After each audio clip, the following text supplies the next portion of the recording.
Tara, wala nang patumpik-tumpik pa dahil ngayong araw na ito ay tuturuan ko kayo kung paano ma-achieve yung makunat na kakanin na ang tawag ay kutsinta. At syempre, hindi natin papalagpasin na paggawa din ng kanyang sauce na yema dip. Okay, tara na, simulan na natin. Ang una munang gagawin natin dito ay yung yema dip o yung yema sauce. Tunawin muna yung asukal over medium heat, then nilagay ko na rito yung ating room temperature na unsalted butter. At kapag nag-well blend na, ay ilalagay ko lang muna dito yung kalahati ng lata ng condensed milk. Haluin mo muna natin ito. Ilagay na natin dito yung natira pang condensed milk. Again, haluin natin ito hanggang sa mag-well blend.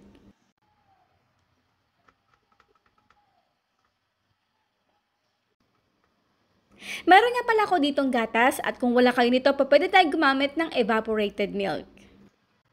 Sa kahit anong kakanin or dessert ay huwag kalimutan na lagyan ito ng asin, pampa-enhance ito ng lasa. So over medium low heat ay i-simmer lang natin ito for at least 5 minutes. Patayin na natin ang apoy at ito guys, medyo malabnaw pa talaga yung ating sauce at normal lang yan. So mamaya kapag ito yung lumalamig ay lalapot din naman ito. Next, sa isang bowl, ito naman nagagawa na tayo ng ating kutsinta mixture. Pagkasama-samahin lang muna natin dito yung mga dry ingredients, then haluin natin ito.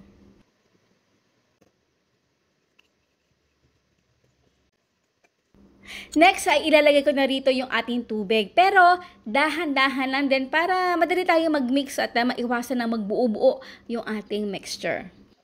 At syempre, importanteng ingredient ito sa ating recipe, ang ating lihiya or lye water.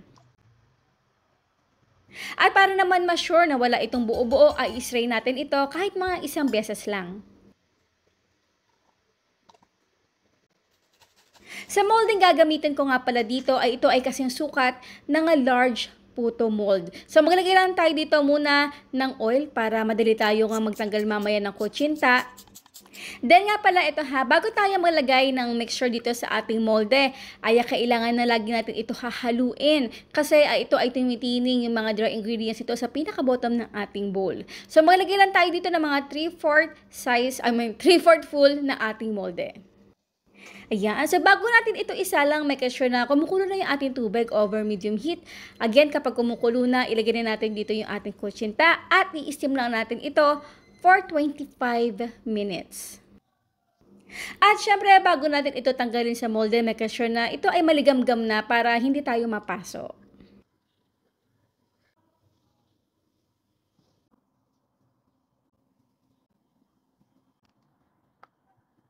At ito na ang itsura ng ating yema dip or yema sauce. O, di ba? Talaga na mga nag-thick na siya ng bahagya. Hindi siya ganun talagang sobrang lapot, pero katamtaman lang. And now is done our makunat na kutsinta at ang ating syempre napakasarap creamy na yema sauce. Kain po tayo. Ako, napakaganda ng molde na ginamit natin. Syempre dip natin dito sa ating yema sauce.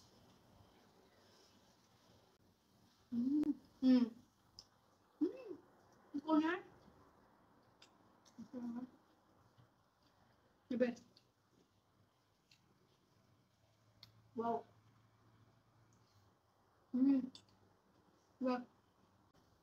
Tamang-tama yung ating timpla dito sa kutsinta. Hindi siya masyadong matamis. At yung ating sansawan ay may pagkakatamis. Kaya perfect combination talaga ito. Ngayon, kung meron kayong budbod o dati kung gusto niyo, ay okay naman din yun. Pero gusto ko budbod, tsaka itong yema dito natin. Perfect. Sana po guys, maraming salamat sa lahat ng ating outro. Keep safe, be healthy, and be happy. Bye!